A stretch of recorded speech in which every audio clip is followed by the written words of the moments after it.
Ja, hallo, schönen guten Morgen. Herzlich willkommen zum neuen Datron Experience Event. Mein Name ist Fabian Puth, ich bin Produktmanager hier bei der Datron AG und das ist mein Kollege Jens. Ja, schönen guten Morgen auch von meiner Seite. Mein Name ist Jens Japes, ich bin auch Produktmanager bei der Datron AG. Ich freue mich, dass ich Sie hier zusammen mit dem Kollegen Fabian Puth durch die nächsten Minuten leiten darf und Ihnen auch neue Produkte vorstellen darf. Ich darf vorneweg ein bisschen was zum Ablauf sagen. Also wir haben vor, so ein bisschen Sie mit einzubeziehen und Ihnen tatsächlich auch eine Frage zu stellen per Umfrage.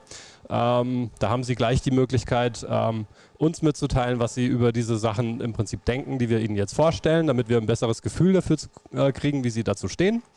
Und wenn Sie Fragen an uns haben, dann möchte ich Sie einfach bitten, die Fragen in den Chat einzutragen.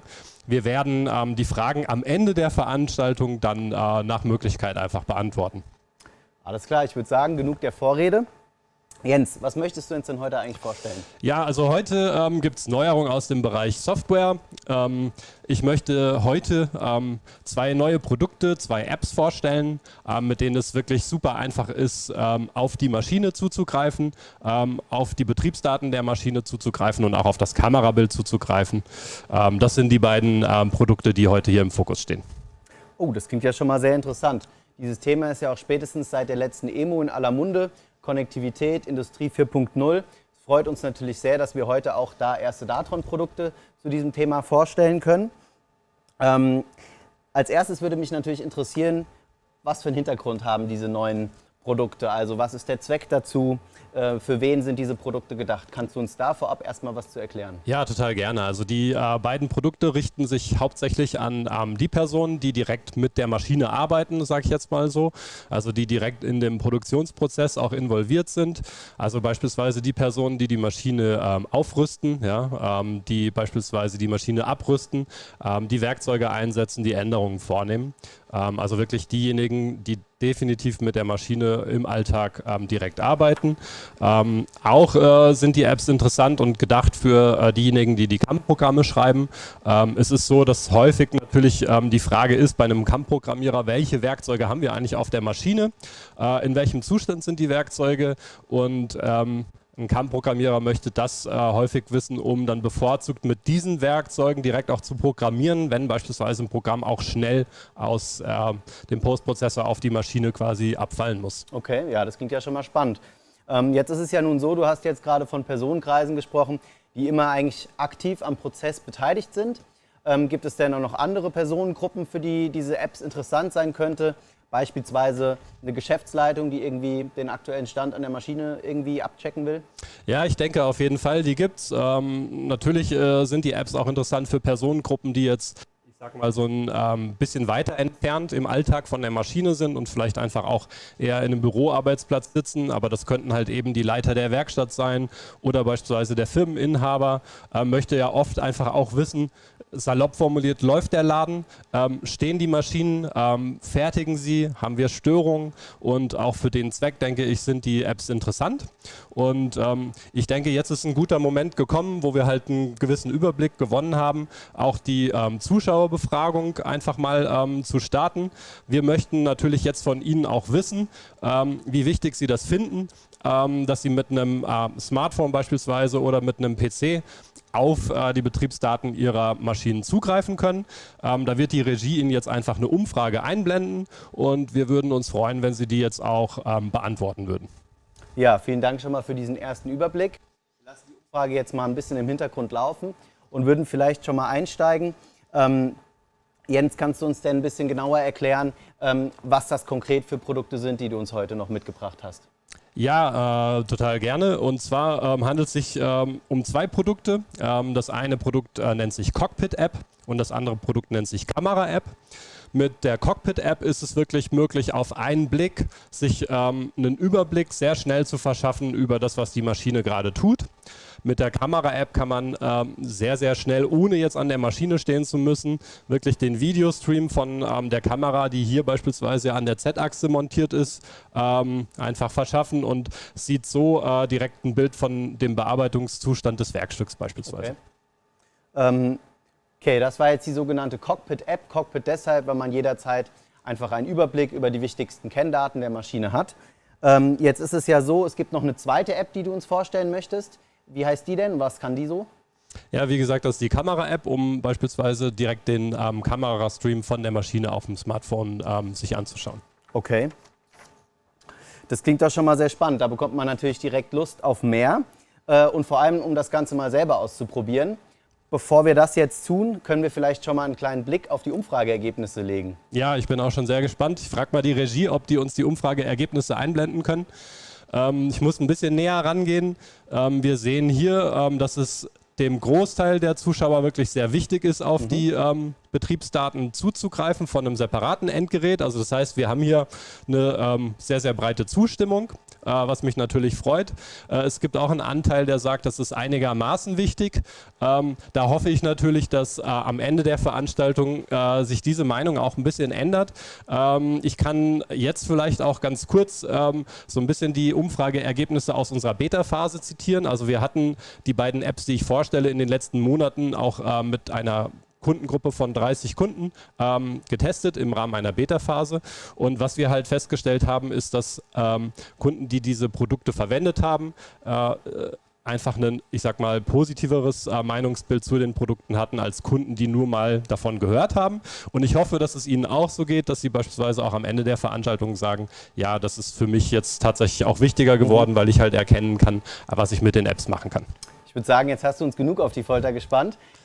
Zeig doch mal, was du hier für uns vorbereitet hast. Ja, also um das zu machen, zücke ich jetzt mal mein Smartphone aus der Tasche, weil das das bevorzugte Gerät ist, um auf die Apps zuzugreifen. Kleine Sekunde, Sie werden jetzt auf Ihrem Bildschirm auch den Bildschirm von meinem Smartphone sehen. Ich muss jetzt mal gerade das entsprechend noch einrichten. Genau, ich verbinde mich jetzt hier. Live-Situation. So sieht's aus. Mit der Kamera, genau. So, jetzt sehen Sie tatsächlich genau das, was ich hier quasi auf meinem Smartphone auch sehe, so dass ich das nicht ständig in die Kamera halten muss. Und ich würde denken, ich starte halt einfach mal mit der Cockpit-App und stelle Ihnen die im Detail mal vor. Soll ich dazu vielleicht einfach mal die Maschine starten? Ja, ich denke, das ist eine gute Idee. Genau. Wir starten jetzt hier eine Programmausführung und ich gehe jetzt direkt mal hier in die Cockpit-App. Sie haben gesehen, es gibt hier eine App-Übersicht und die erste Kachel oben links sagt Cockpit. Und wenn ich da drauf tappe, dann bin ich direkt auch in der Cockpit-App.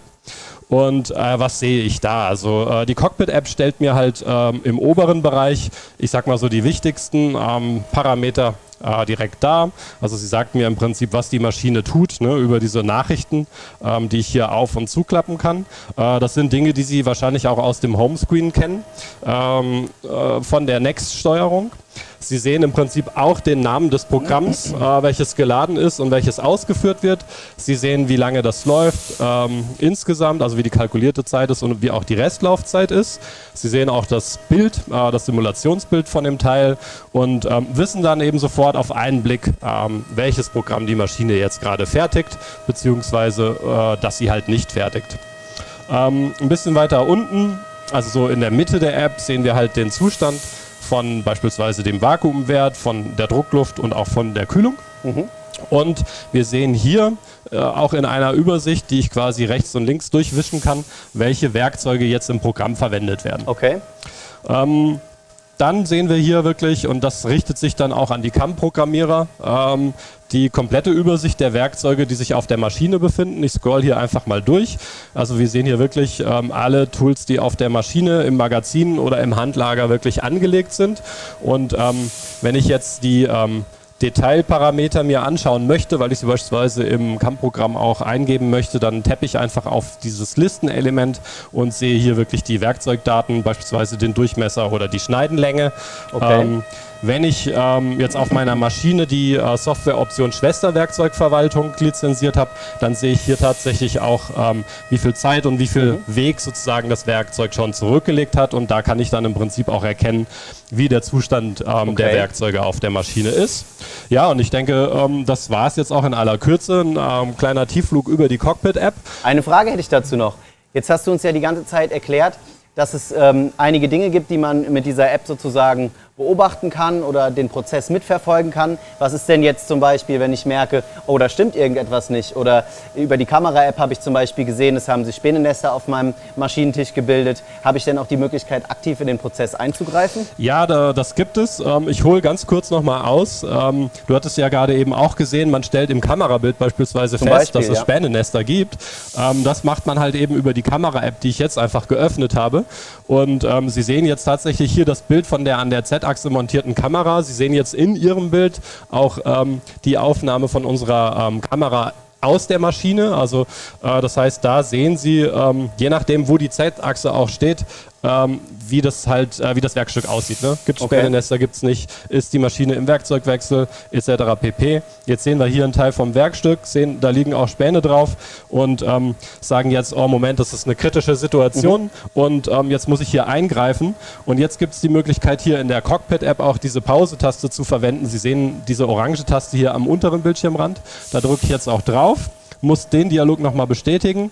So, und jetzt sehen Sie auch direkt, die LED in der Maschine wird rot. Also die Maschine ist jetzt wirklich im Pausezustand. Und stellen Sie sich vor, Sie haben das gemacht, als Sie im Büro saßen. Ja? Dann können Sie jetzt die Zeit wirklich in Ruhe nutzen und zur Maschine gehen und sich dort vor Ort einen Überblick verschaffen, wie der Zustand ist, also welches Problem tatsächlich vorliegt. Sie können es dann entsprechend beheben oder Sie stellen, wie wir jetzt hier fest, dass es eigentlich gar kein Problem gibt und starten das Programm an der Next-Steuerung, indem Sie einfach sagen, auf Fortsetzen zu drücken. Genau. So, und dann geht es ganz normal weiter. Jetzt geht es ganz normal weiter. Also das heißt, die Pause-Taste gibt Ihnen da eben auch eine gewisse Sicherheit, wenn Sie anhand der Daten, die Sie hier in der Cockpit-App oder anhand des Kamerabildes hier in der Kamera-App feststellen, dass da irgendetwas nicht nach Plan läuft, dann drücken Sie die Pause, haben Zeit gewonnen und retten vielleicht sogar noch das Werkstück. Ich denke, dass dann jetzt die Zuschauer alle ein sehr gutes Bild darüber bekommen haben, was die beiden neuen Apps so leisten können. Jens, kannst du uns noch mal erklären, was für Voraussetzungen denn erfüllt sein müssen, dass ich jetzt auf meiner Datron-Maschine diese Apps verwenden kann? Ja, also die Nutzung der Apps ist wirklich super einfach. Also kurz gesagt, Sie brauchen nichts weiter als ein, ich sag mal, Endgerät wie das Smartphone oder ein PC und eben eine Maschine mit der Datron Next Steuerung. Das sind die wichtigsten Voraussetzungen, weil die Apps eben auf der Maschine gehostet werden. Also ist es nicht so, dass die Apps im App Store oder im Google Play Store heruntergeladen werden müssen, sondern Sie rufen die einfach von dem Maschinenrechner auf. Die Apps sind optional erhältlich, das heißt, Sie brauchen zur Nutzung einen Lizenzkey. Sie können sich von unserer Service-Hotline da jederzeit gerne ein Angebot über die Apps erstellen lassen. Die kann man einzeln kaufen oder auch im Bundle kaufen. Und sobald die Apps dann per Lizenzkey freigeschaltet sind, können Sie im Prinzip direkt auf die Apps zugreifen, indem Sie mit Ihrem Smartphone-Browser die IP-Adresse von der Maschine aufrufen, so wie ich das hier eben auch gemacht habe. Wichtig ist halt noch zu erwähnen, dass die Maschine natürlich im Intranet sein muss. Also das heißt, Sie müssen halt eine Internetverbindung an der Maschine haben. Ich denke, die meisten Kunden haben das. Wenn Sie beispielsweise schon mal TeamViewer genutzt haben, zusammen mit unserer Service-Hotline, dann sind eigentlich die Voraussetzungen erfüllt. Dann hängt Ihre Maschine im Netz und Ihre Maschine hat dann eben eine sogenannte IP-Adresse. Und die geben Sie einfach in die Adresszeile von Ihrem Browser, egal ob das jetzt auf dem Smartphone ist, ja, also auf dem Apple-Smartphone oder auf einem Android-Smartphone oder ob das jetzt auch auf einem PC ist, den Sie im Büro nutzen. Von dort aus können Sie die Apps dann nutzen. Auf der EMO habe ich jetzt gesehen, dass es auch immer interessanter wird für unsere Kunden, Maschinendaten zu speichern oder auszuwerten. Habe ich denn mit diesen beiden Apps auch irgendeine Möglichkeit, auf die gesamten Daten der Maschine zuzugreifen? Das haben Sie nicht, aber ich stimme dir zu, dieses Thema ist mir natürlich auch nicht entgangen und das ist ein Trend und das wird auch immer mehr nachgefragt von unseren Kunden. Ich sag mal, die Betriebsdaten der Maschine zu erfassen und zu speichern. Zu den Apps kann ich sagen, die Apps speichern keinerlei Daten, was vielleicht eben auch unter Datenschutzgesichtspunkten ganz interessant ist. Wenn Sie Daten speichern möchten von der Maschine, dann haben Sie aber eben auch die Möglichkeit und dann nutzen Sie aber die sogenannte REST API. Was ist das? Das ist eine Programmier- und Datenschnittstelle, die wir jetzt eben auch mit der Version 2.13 von der Datron Next released haben. Sie sehen jetzt auch, die Regie blendet ein Schaubild ein und anhand dessen kann ich ein bisschen genauer erläutern, wie die Arbeit mit dieser REST API funktioniert. Stellen Sie sich vor, eben Sie haben am linken Bildschirmrand die Maschine mit der Datron Next Steuerung, das ist immer Grundvoraussetzung, und wenn Sie dann die REST-Schnittstelle freigeschaltet haben, dann können Sie im Prinzip eine Softwareanwendung, der HTTP-Client jetzt hier in dem Schaubild in der Mitte, die Maschine befragen und sagen, hey, gib mir doch einfach mal die Informationen über das geladene Programm, über den Zustand vom Vakuum etc. pp. Und diese Daten können Sie dann natürlich für sich selber einfach speichern. Sie können das beispielsweise in Form von einer Excel-Datei speichern und können dann ganz bequem mit Excel hinterher auswerten, in welchen Zuständen rückblickend meine Maschine am häufigsten war, welche Werkzeuge ich benutzt habe, wie viel Weg die auch hinter sich haben und durchschnittlich zurückgelegt haben, welche Programme ich gefertigt habe. Das können Sie dann alles nachträglich mit dem Programm Ihrer Wahl auswerten. Sie könnten beispielsweise über den Weg auch ein sogenanntes Dashboard realisieren. Sie sehen das am unteren Bildschirmrand. Das ist mit Online-Dashboard beschriftet. Also die Bilder, die Sie hier sehen, stammen übrigens aus einem studentischen Projekt. Da haben Studenten von uns genau das gemacht, diese Daten von der Maschine geholt und in Echtzeit einfach visualisiert, in Form von irgendwelchen Tortendiagrammen auch diese Informationen dargestellt. Und das ist ja auch was Sie möglicherweise sehr gerne in Ihrer Werkstatt haben möchten, auf einem riesigen Monitor sehen, welche Maschine jetzt gerade in welchem Zustand ist. Das heißt, über diese Schnittstelle ist genau das möglich, Daten abzugreifen, von der Maschine zu speichern, um sie dann später auch im Rückgriff zu analysieren.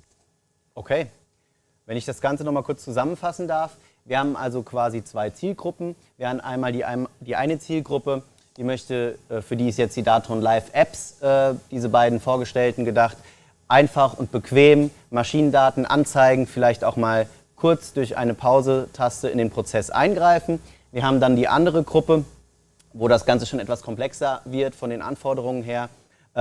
Die können eben flexibel selbst gestalten, was für Daten sie abgreifen möchten, und für die wäre dann eben die REST API interessant. Korrekt, ganz genau. Und ich kann mir sogar auch vorstellen, dass es eben auch den Bedarf gibt, beides zu nutzen. Einerseits die Apps für diejenigen, die wirklich sehr nah am Produktionsprozess arbeiten. Wenn man sich vorstellt, es ist ja oft so, dass Mitarbeiter mehrere Maschinen betreuen und die haben natürlich sehr, sehr viele Wege, um immer zu prüfen, was die Maschine jeweils gerade macht. Und denen erleichtert man natürlich so, ich sag mal, den betrieblichen Arbeitsalltag enorm, indem man die Wegezeiten einfach einspart. Und zeitgleich kann man ja aber eben auch in einer anderen Rolle, beispielsweise in einer führenden Rolle, in einer Geschäftsführungsposition, sich die Daten holen und dann später einfach auswerten. Okay.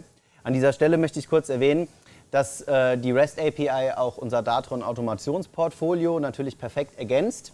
Wenn Sie bei uns an unserem Messestand an der vergangenen EMO waren, haben Sie sowas auch schon mal gesehen, Jens. Möchtest du uns vielleicht schon mal erzählen, was man da vorab schon mal von der API sehen konnte? Ja, mache ich natürlich. Und zwar ist es so, ich hole ein bisschen weiter aus, dass man mit der REST API, also mit dieser Programmierschnittstelle, jetzt nicht nur Daten von der Maschine holen kann, sondern man kann darüber im Prinzip auch, ich sag mal, Daten zur Maschine senden, beziehungsweise auch Befehle zur Maschine senden und die Maschine über diese Schnittstelle, ich sag mal, fernsteuern kann. Beispielsweise kann man über die REST API sagen, Maschine XY, rufe jetzt bitte Fräsprogramm XY auf und kann dann natürlich auch noch Programmparameter mitgeben. Und wenn Sie bei uns auf der EMO waren und sich halt einen Kofferanhänger haben fräsen lassen, dann haben Sie die REST API auch schon mal in Aktion gesehen. Und zwar war es da möglich, über einen iPad quasi den eigenen Namen und die Adresse einzugeben, also in eine Webseite. Und diese Daten wurden dann über die REST API an die Maschine gesendet, zusammen mit dem Programmaufruf, in dem dann dieses Kofferanhängerschild sozusagen gefertigt wurde. Also das heißt, das war ein Beispiel, ich sag mal, von der Fernsteuerung der Maschine über die REST-Schnittstelle. Und ich denke, das ist wirklich sehr, sehr spannend für alle, die halt eben Automationen im weiteren Sinne auch machen möchten. Ein anderes Anwendungsszenario sieht man halt auch häufiger. Beispielsweise sieht man ja häufiger, dass der Programmstart nach dem Rüsten der Maschine über einen Handscanner quasi ausgelöst werden soll. Also die Mitarbeiter, die dann auf dem Auftrag den Barcode scannen. Auch zu dem Zweck könnte man dann sagen, weil der Barcode-Scanner ist ja meistens mit einem anderen Softwaresystem verbunden, also beispielsweise mit einem ERP-System, dass man dann sagt, sobald ich halt den Barcode scanne, sendet dann dieses ERP-System der Maschine den Programmaufruf. Und ich sag mal, welches Programm soll aufgerufen werden? Natürlich der Programmname, den der Scanner erfasst hat. Also auch für dieses Szenario kann man die REST API, denke ich, wunderbar verwenden. Sehr gut. Bevor wir jetzt langsam zum Ende unserer Produktvorstellung kommen, möchten wir natürlich noch auf Ihre Fragen eingehen. Die Regie hat da auch was für mich vorbereitet, hoffe ich. Ah, wunderbar. Da haben wir einige Fragen reinbekommen. Erste Frage: Handelt es sich um reguläre Apps, die ich einfach im App Store downloaden kann, zum Beispiel Apple oder Android? Ja, also das ist nicht der Fall. Das ist, denke ich, auch eine sehr gute und wichtige Frage. Also Sie finden die Apps jetzt nicht im Google Play Store oder im Apple App Store, sondern die Apps befinden sich im Prinzip hier auf dem Maschinenrechner. Also das heißt, als Voraussetzung brauchen Sie tatsächlich die Datron Next Steuerung, und in dieser Steuerung werden die Apps, ich sag mal, gehostet. Also das heißt, das macht es unkompliziert. Lassen Sie sich einfach von unserer Service Hotline die Version 2.13 von der Datron Next zusenden, installieren Sie das auf der Maschine, holen Sie sich beispielsweise auch eine Testlizenz, wenn Sie die Apps wirklich auch mal unverbindlich ausprobieren möchten, und starten Sie dann direkt. Das Gute dabei ist eben, dass man wirklich nur einen Webbrowser braucht, also der natürlich auf jedem der Geräte drauf ist, also sowohl auf dem Smartphone als auch auf einem PC, und dann sind Sie eben unabhängig eigentlich von dem jeweiligen Endgerät und können sowohl mit einem PC am Büroarbeitsplatz als auch mit dem Smartphone in der Werkstatt auf die App zugreifen. Okay, super. Jetzt hast du schon eine Frage vorweggenommen. Eine Frage, die auch hier reinkam, war, ob es die Möglichkeit gibt, die Live-Produkte vor dem Kauf zu testen. Ja, es gibt die kostenlosen Testlizenzen. Wenden Sie sich dazu auch einfach an die Kollegen im Service. Ja. Eine letzte Frage habe ich hier noch. Speichert Datron meine Daten? Du hast das Thema Datenschutz ja schon kurz angesprochen. Kannst du das vielleicht für die Zuschauer noch mal kurz wiederholen? Nein, das tun die Apps nicht. Das ist eben auch ein Vorteil von dieser Herangehensweise, die wir auch bewusst gewählt haben, die Apps quasi auf dem Maschinenrechner bereitzustellen. Sie haben dann im Prinzip ja selber die Hoheit über den Maschinenrechner, und ich sag mal, nur in der Kommunikation zwischen dem Endgerät und dem Rechner fallen dann Daten an. Also die werden nicht durch das Internet geschickt oder auf irgendwelchen Cloud-Servern gespeichert, und generell speichern die Apps die Daten also wirklich auch gar nicht. Und zwar zeigen die halt eben immer nur in dem Moment die Daten an, die gerade an den jeweiligen Sensoren anliegen, aber die werden definitiv nicht gespeichert. Okay, super, danke. Ja, von meiner Seite sind wir nun am Ende unserer Produktvorstellung. Hast du noch irgendwas hinzuzufügen, Jens? Nein, also ich darf mich sehr, sehr herzlich bedanken für die Aufmerksamkeit und auch für die Teilnahme, und ich hoffe, dass wir Ihnen jetzt auch Appetit machen konnten, die Apps beispielsweise auch mal auszuprobieren. Und ich darf mich einfach nochmal bedanken und freue mich, Sie halt möglicherweise auch per Mail oder per Chat oder irgendwie auch wiederzusehen. Alles klar. Bevor ich jetzt zum Ende komme, habe ich noch eine Bitte an Sie. Wenn Sie irgendwelche Anregungen oder Feedback zu unseren Datron Experience Veranstaltungen haben, wenden Sie sich gerne jederzeit an uns. Wir helfen Ihnen bei allen Fragen weiter und wollen natürlich ständig besser werden. Und ein Hinweis noch zum Schluss. Weitere Informationen zum Thema Datron Live finden Sie natürlich auf www.datron-live.de. Das war es auch von meiner Seite. Vielen Dank fürs Zuhören und bis zum nächsten Mal. Tschüss. Vielen Dank. Tschüss.